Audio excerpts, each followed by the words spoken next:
Assalamualaikum warahmatullahi wabarakatuh. Saya Endang Kusuma Dewi dengan nomor induk mahasiswa 86207181500027 dari Program Studi Pendidikan Anak Usia Dini tahun 2018 akan mempresentasikan untuk tugas ujian akhir semester dengan mata kuliah penelitian tindakan kelas dari dosen pengampu Ibu Eti Idayani MPD. Prosedur pengumpulan data. Pengumpulan data adalah prosedur yang sistematis dan standar untuk memperoleh data yang diperlukan.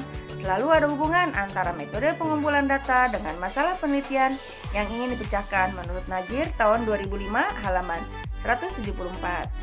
Dan menurut Ari Kunto tahun 2005 halaman 100, teknik pengumpulan data adalah cara-cara yang dapat digunakan oleh peneliti untuk mengumpulkan data. Jenis instrumen pengumpulan data disebut juga alat evaluasi. Menurut Mulyasa, secara garis besar terbagi menjadi dua macam, yaitu ada tes dan non-tes. Tes merupakan serentetan pertanyaan, lembar kerja atau sejenisnya. Yang kedua yaitu non-tes atau bukan tes, melalui angket atau kuesioner, dan melalui observasi serta melakukan wawancara. Angket atau kuesioner adalah sejumlah pertanyaan tertulis yang digunakan untuk memperoleh informasi dari responden dalam arti laporan tentang pribadinya atau hal-hal yang ia ketahui. Kuesioner dipakai untuk menyebut metode maupun instrumen. Jadi dalam menggunakan metode angket atau kuesioner, instrumen yang dipakai adalah angket atau kuesioner. Observasi merupakan sebuah teknik pengumpulan data yang mengharuskan peneliti turun ke lapangan untuk mengamati hal-hal yang terkait dengan ruang, tempat, pelaku, kegiatan, benda-benda, waktu, peristiwa, tujuan, dan perasaan. Tetapi tidak semua perlu diamati oleh peneliti. Observasi dapat dilakukan dengan dua cara, yaitu observasi non-sistematis yang dilakukan oleh pengamat dengan tidak menggunakan instrumen pengamatan. Yang kedua yaitu observasi sistematis yang dilakukan oleh pengamat dengan menggunakan pedoman sebagai instrumen pengamatan. Wawancara adalah salah satu teknik pengumpulan data dengan mengajukan pertanyaan kepada responden dengan mencatat atau merekam jawaban-jawaban responden. Wawancara dapat dilakukan secara langsung maupun tidak langsung dengan sumber data. Wawancara langsung diadakan dengan orang yang menjadi sumber data. Wawancara tidak langsung dilakukan terhadap seseorang yang dimintai keterangan tentang orang lain. Secara umum terdapat dua macam pedoman wawancara, yaitu wawancara tidak terstruktur dan wawancara terstruktur. Wawancara tidak struktur yaitu pedoman wawancara hanya memuat garis besar yang akan ditanyakan. Untuk wawancara terstruktur yaitu pedoman wawancara yang disusun secara terperinci sehingga menyerupai checklist. Dokumentasi adalah teknik pengumpulan data yang tidak langsung ditunjukkan pada subjek penelitian, tetapi melalui dokumen. Dokumen adalah catatan tertulis yang isinya merupakan pernyataan tertulis yang disusun oleh seseorang atau lembaga. Keabsahan data merupakan konsep penting yang diperbarui dari konsep kesahihan atau validitas dan keandalan atau reliabilitas. Lebih jelas maksud keabsahan data adalah bahwa setiap keadaan harus memenuhi 1.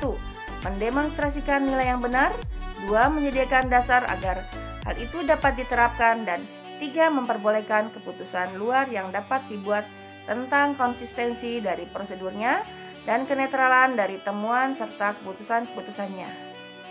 Peneliti menggunakan 1. Persistensi, observation atau ketekunan atau keajegan pengamatan. Yang kedua yaitu triangulasi, salah satu metode yang paling umum dipakai dalam uji validitas penelitian kualitatif. Dalam menentukan teknik dan menyusun instrumen pengumpulan data, ada beberapa hal yang perlu diperhatikan menurut Muhammad Ali, yaitu adanya penentuan teknik dan penyusunan instrumen pengumpulan data harus didasarkan pada pendekatan dan metode penelitian. Kemudian penentuan teknik dan penyusunan pengumpulan data harus didasarkan jenis data yang akan dikumpulkan. Analisis data. Analisis adalah proses mencari dan menyusun secara sistematis data yang diperoleh dari hasil wawancara, catatan lapangan, dan dokumentasi. Analisis data ada dua, yaitu analisis data kualitatif dan data kuantitatif. Untuk analisis data kualitatif, peneliti merupakan instrumen inti untuk mengumpulkan seluruh data yang dibutuhkan serta mengolahnya menjadi kesimpulan. Untuk analisis data kuantitatif, peneliti lebih fokus pada proses analisis data agar data tersebut dapat disajikan dan kesimpulan dapat diambil. Reduksi data adalah data yang paling penting dari data yang tidak terlalu penting. Dalam proses pengumpulan data tertentu, peneliti akan mengumpulkan seluruh data yang berkaitan dengan subjek penelitiannya. Namun dari seluruh data yang terkumpul, peneliti harus memilih lagi data mana yang paling relevan. Proses reduksi data meliputi beberapa teknik, yaitu 1. Coding, 2. Identifikasi tema, 3. Review tema, 4. Klasifikasi data, dan kelima meringkas data. Display data atau penyajian data dapat dilakukan dengan beberapa teknik sesuai data yang dapat dari lapangan, yaitu yang pertama, transkrip wawancara, ada deskripsi data, ketiga ada analisis naratif, keempat ada analisis biografi, yang kelima ada hermeneutik, dan keenam ada semiotik.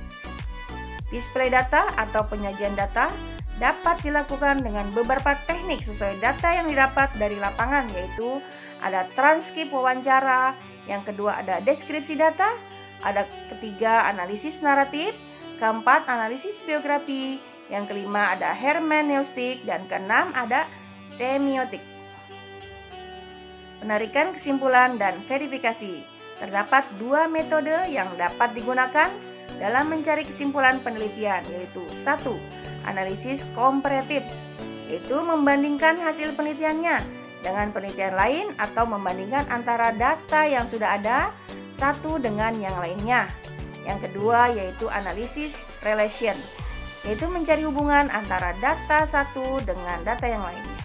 Analisis data penelitian dengan metodologi kualitatif dilakukan sejak peneliti mulai terjun ke lapangan dan mulai mengumpulkan data. Analisis dilakukan baik harian maupun ketika tiap ditemukan data baru, dan juga pada akhir ketika semua data telah dikumpulkan. Hampir tidak ada pembatas antara pengumpulan data dan analisis data pada penelitian kualitatif. Penelitian tindakan kelas adalah penelitian yang dilakukan di dalam kelas, menggunakan suatu tindakan untuk meningkatkan kualitas proses belajar mengajar agar diperoleh hasil yang lebih baik dari sebelumnya.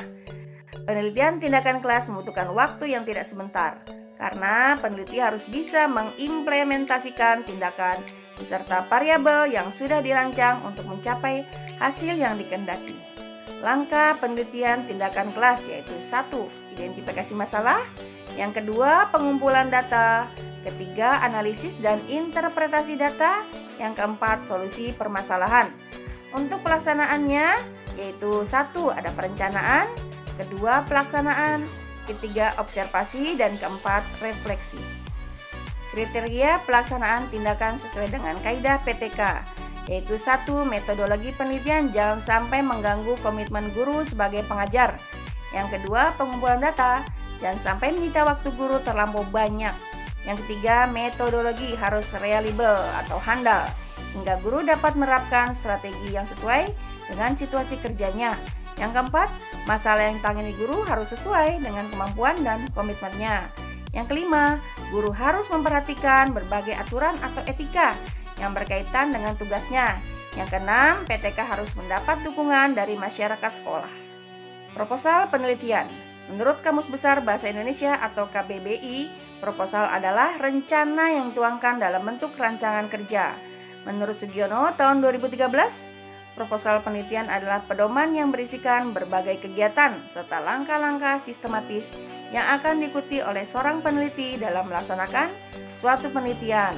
Proposal penelitian ialah usulan yang berisi rencana kegiatan penelitian yang disajikan secara tertulis untuk memperoleh persetujuan dari pihak yang berwenang. Tahapan untuk menyusun proposal. Yang pertama adalah tahap pra-penyusunan, yang kedua tahap penyusunan, ketiga tahap evaluasi proposal. Menyusun proposal. Pada langkah-langkah penyusunan proposal penelitian, seperti yang diuraikan di atas, sudah termasuk di dalamnya kegiatan mengevaluasi proposal. Evaluasi informal dilakukan dengan mendiskusikan draft proposal, baik dengan kolega, dengan orang ahli, atau dalam metodologi penelitian maupun dalam disiplin ilmu yang terkait dengan penelitian yang dilakukannya. Sistematika penyusunan proposal berdasarkan tujuan dan fungsinya, unsur-unsur yang termuat dalam suatu proposal pendidikan meliputi 1. Keberadaan penelitian terhadap masalah yang bersangkutan. Yang kedua, pernyataan masalah dan hipotesis. Yang ketiga, jenis data yang diperlukan. Keempat, sumber data atau subjek penelitian. Yang kelima, ada alat pengumpulan data. Yang keenam, analisis data yang dilakukan. Yang ketujuh, rencana kegiatan. Sistematika laporan penelitian. 1. Laporan lengkap penelitian seharusnya disusun dengan format dan sistematika disesuaikan dengan aturan yang berlaku di lembaga yang akan menerima laporan itu. Yang kedua, umumnya isi yang dituangkan dalam laporan yaitu sekurang-kurangnya terdiri dari bab pendahuluan, bab yang menguraikan acuan teori, bab yang menjelaskan tentang prosedur penelitian, bab yang menjelaskan hasil penelitian dan pembahasannya, dan bab yang menguraikan kesimpulan dan implikasi. Yang ketiga, pada halaman awal biasanya dicantumkan pula abstrak penelitian yang berisi uraian yang sangat ringkas, yang berisi apa masalah, bagaimana penelitiannya, dan kesimpulan apa yang diperoleh. Bagian-bagian pada laporan hasil penelitian bab 2, yaitu ada kajian teori dan kerangka berpikir, bab 3 metodologi penelitian, bab keempat hasil penelitiannya, bab kelima kesimpulan dan saran, serta ada daftar pustaka dan lampiran-lampiran. Bab ke-1 yaitu pendahuluan, ada latar belakang masalah, identifikasi masalah, pembatasan masalah, perumusan masalah, ada tujuan, yang kemudian ada hipotesis jika diperlukan. Bab kedua yaitu kajian teori dan kerangka berpikir. Bab 3 metodologi penelitian. A. Ada metode dan desain penelitian, ada variabel penelitian, ada populasi dan sampel, ada instrumen penelitiannya, ada teknik pengumpulan data, ada teknik analisis data, dan ada prosedur penelitian. Bab keempat yaitu hasil penelitian. Ada deskripsi data hasil penelitian, pembahasan hasil penelitian, dan pengujian hipotesis. Daftar pustaka dan lampiran.